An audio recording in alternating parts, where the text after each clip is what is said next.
time to get to the nitty and gritty of the avionics world. We start first with John Uczekaj from Aspen Avionics. And you guys have not exactly been sitting aside twiddling your thumbs. We've got new goodies. Yeah. Tell us what's new at Aspen. Well, we've been working pretty hard at going through basically an overall product overhaul of rejuvenating our product line of the Aspen Pro system. And you know, we were kind of founded on the whole concept of upgradability, taking care of our customers' investments, and we've come through with our Pro Max line of equipment. The first real hardware platform was the E5, which came out and was certified last year for the very low end, non-TSO, SDC units that have really kind of hit the ground running really good. I mean, it's a really nice system for the lower end of the market, for those people trying to get rid of vacuum pumps and get electronics for safety enhancing. Really good response on that. Our next is our Pro Max coming out. We'll revamp our displays in the same form factor of our Pro.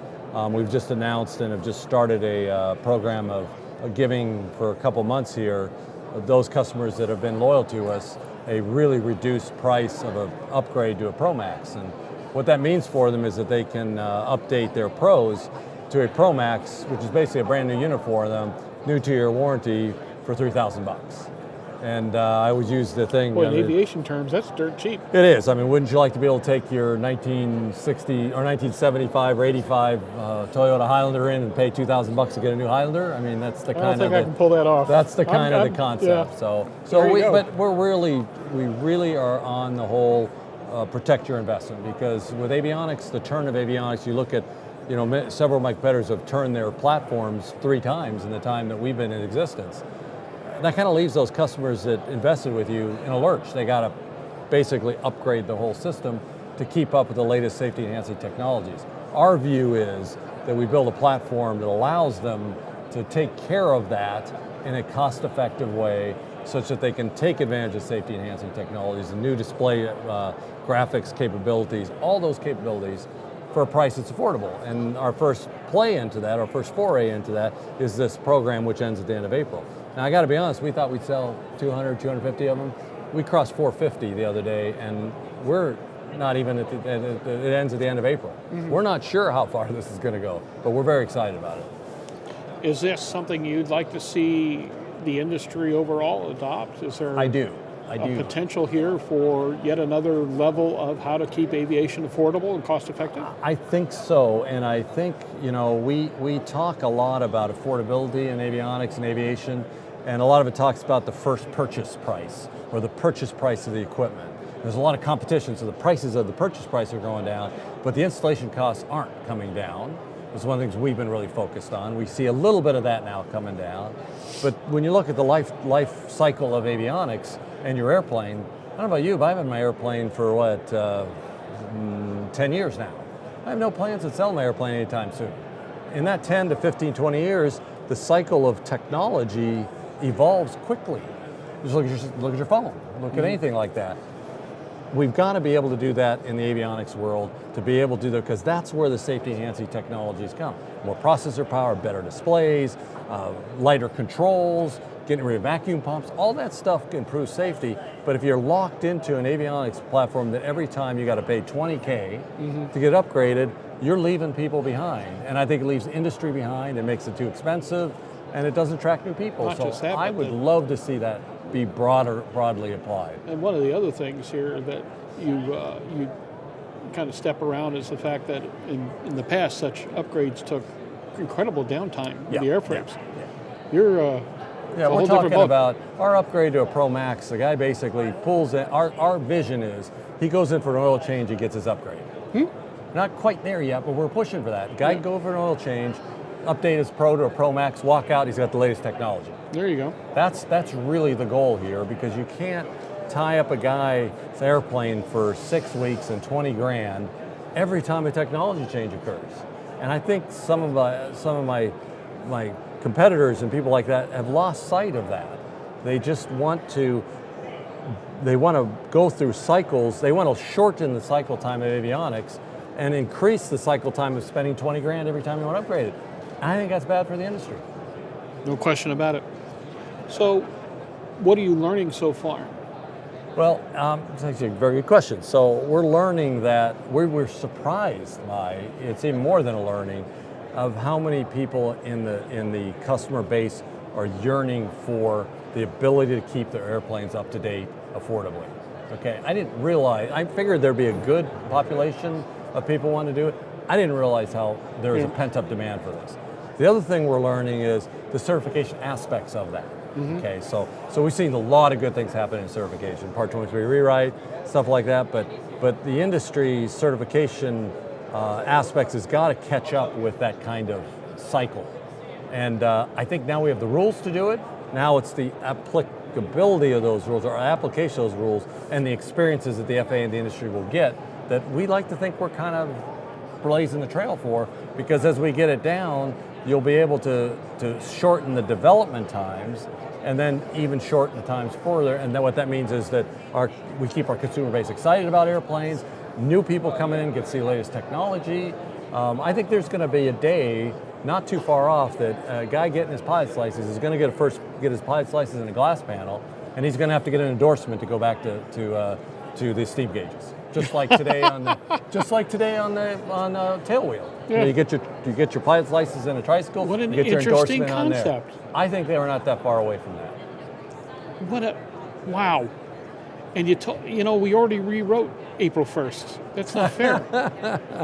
That would have been perfect for the April 1st. I wonder if I can write that fast. That's a spectacular idea. Tom Patton, our senior editor, if you're out there, Tom, let's start writing that one. That's a good one. I like that idea a bunch. Yeah. But what an incredible juxtaposition. I think we're not that far away from it. I love it. And I don't disagree with you. People are in the industry too, because it's glass cockpits. I mean, take a kid out the airport. Yeah. So put them into an older airplane with steam gauges. The flying's cool, but it doesn't have the curb appeal. No. It's taking a guy into a 3-tube Aspen equipped Diamond DA40 like my kids love it. Yeah. It's like, and add a stick to it, and it's very exciting to them.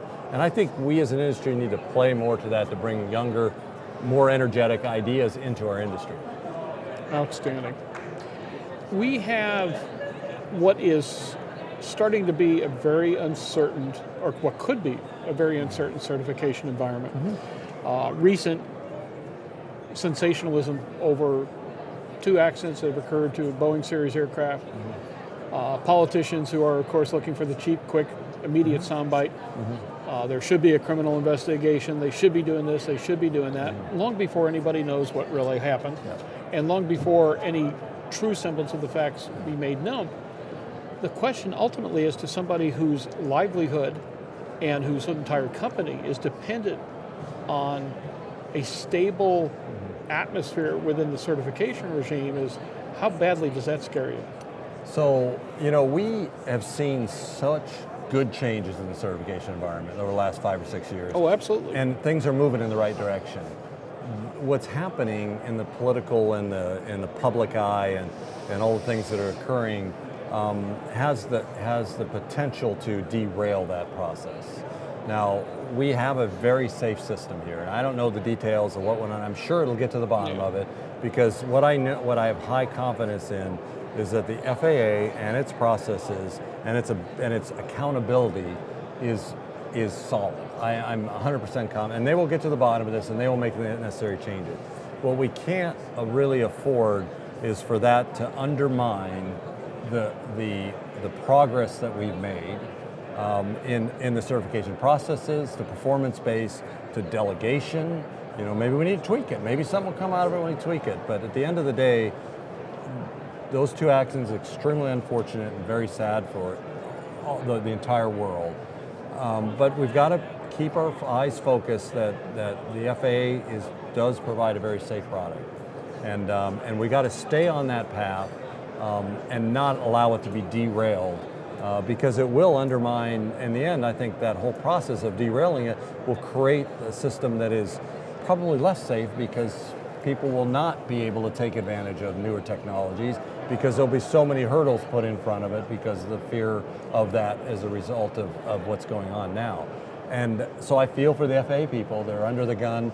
I have a confidence I have confidence they'll come out of this because I don't know anything about the certification process, but our experiences with it is that they are very, very good, very thorough, and very safety oriented.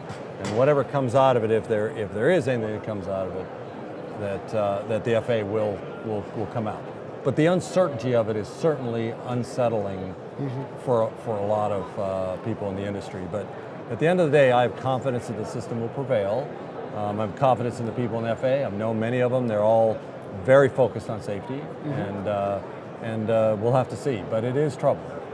It is indeed, and the part that is kind of head scratching is that even when you add up all the current accidents and do a strong statistical wrap up of everything that's occurred heretofore, the industry's never been safer.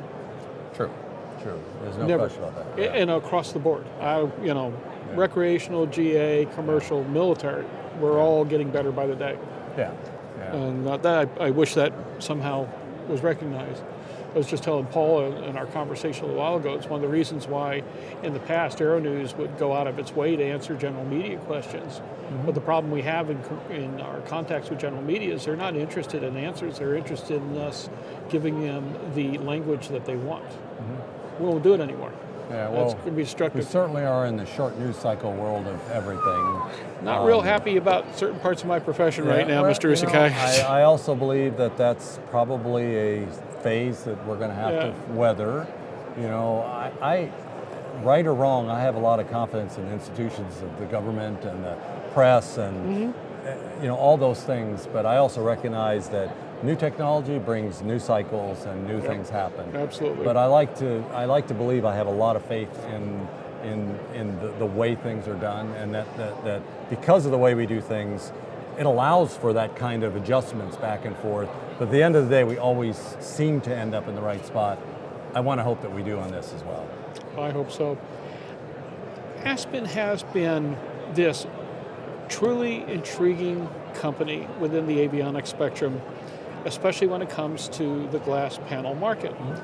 You have a product that is pretty much unlike anything else out there. And it's been that way for a long time. I was really expecting the Aspen dupes within a matter of 2 to 3 years.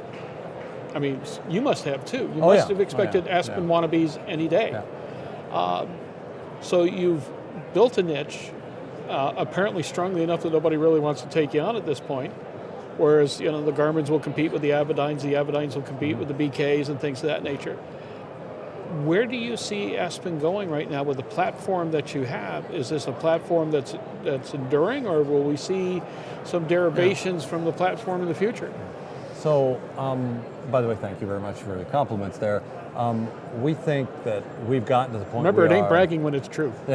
We think we've gotten there by the way we treat our customers, the way we deal with things that go wrong, because inevitably something goes wrong. We got a lot of players, a lot of installers, a lot of dealers.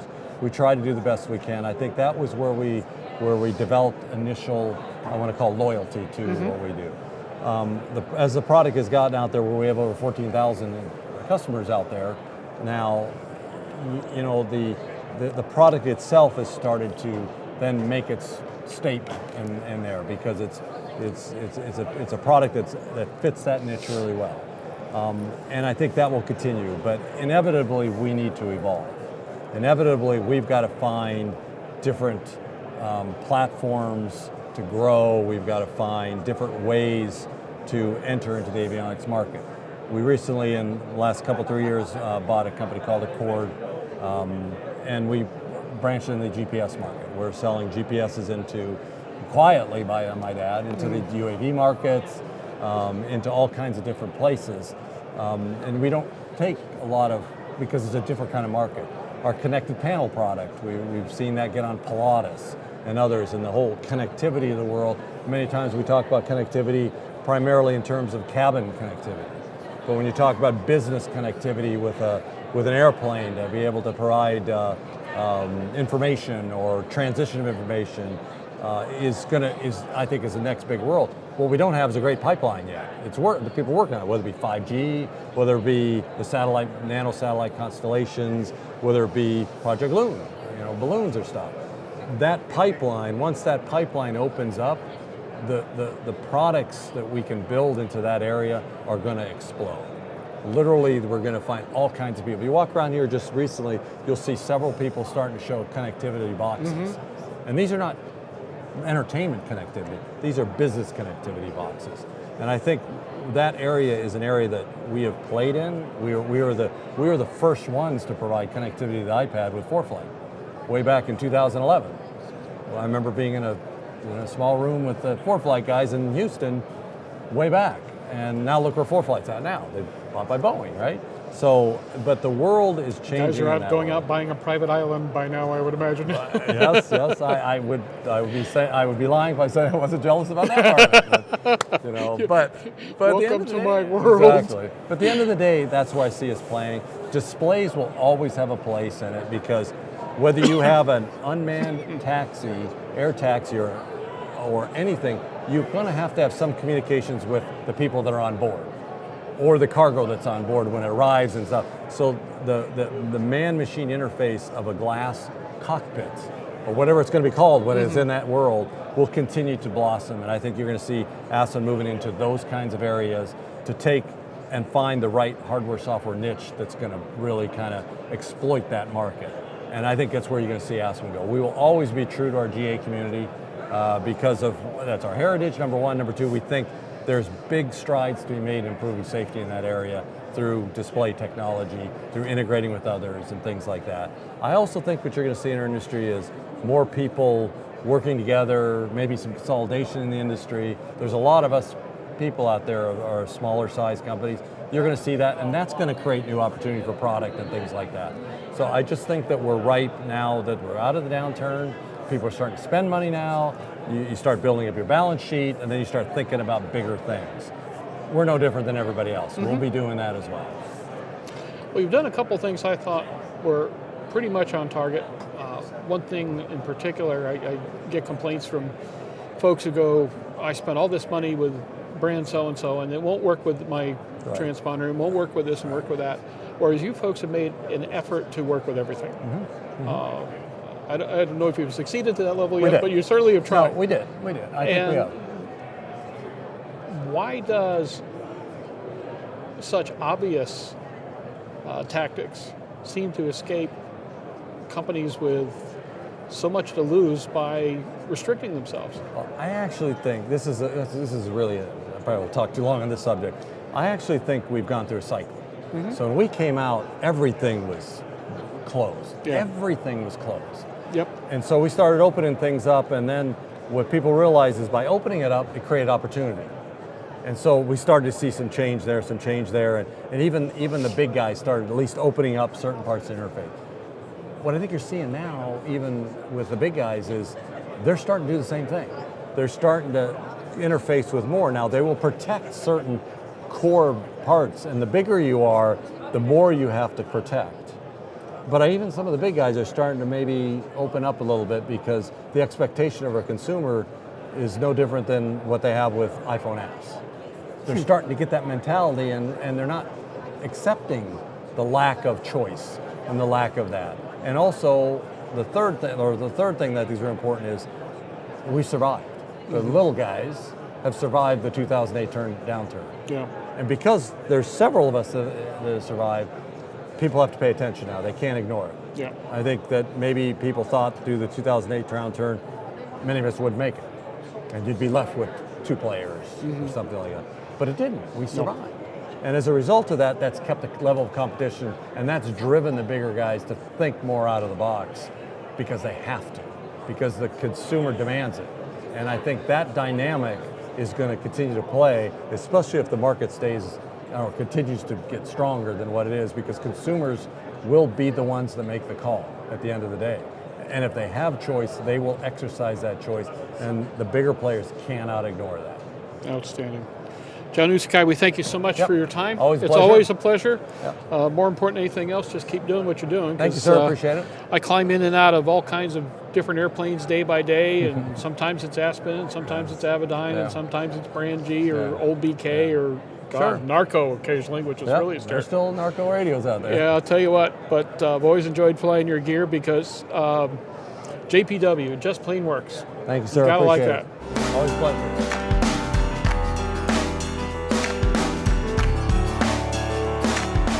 Aero-News Network's coverage of the 62nd Annual AEA International Convention and Trade Show, live from Palm Springs, California, is brought to you in part by the following sponsors.